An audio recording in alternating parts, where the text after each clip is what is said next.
I don't think we should be talking about the rise in single lonely men before we talk about the ever increasing rise and realization of women who are extremely lonely in marriages and partnerships. You don't get one without the other. I made a video a while back and I said that a lot of millennial and Gen X women were turning into the hyper-independent counterparts of our mothers. We grew up watching our mothers tolerate intolerable things from our fathers, even if our fathers were good guys. And this is where this slippery slope gray area immediately kicks in. A lot of millennial and Gen X men consider themselves to be feminists. And also, when it comes to their female friendships, when it comes to the women in their family and whatnot, the Me Too movement scared the shit out of them. They've learned that they have to behave better in a more public setting or to women who are not their partners, right? That's what that was all about. But there wasn't a lot of conversation in the Me Too movement about women in intimate partnerships with these same men. If a man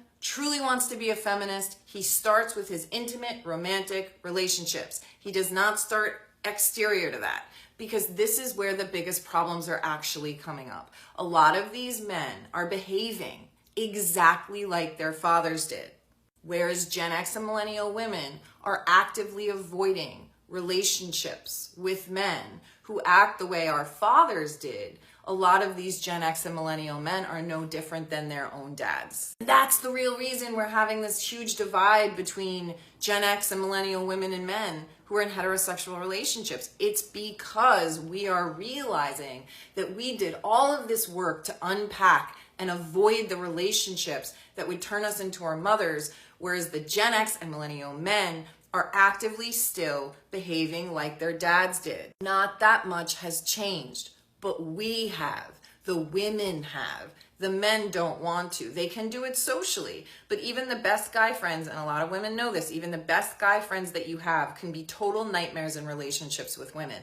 And some of their female friends will look on in horror, like, why would you treat a woman like that? That's why. Most millennial and Gen X men are still exploiting their female partners the way their dads did.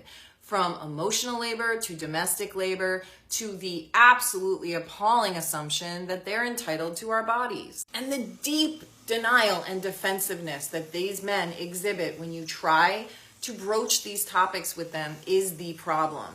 The fact is that a lot of the men from the millennial and Gen X generations need a lot of therapy. They need to do a lot of work on themselves to figure out why they still are treating women this way in their intimate partnerships. And they don't want to do that because they can still get what they're looking for from a lot of women out there. All while idealizing their grandparents' relationships that were horrible. It's all reaching a boiling point.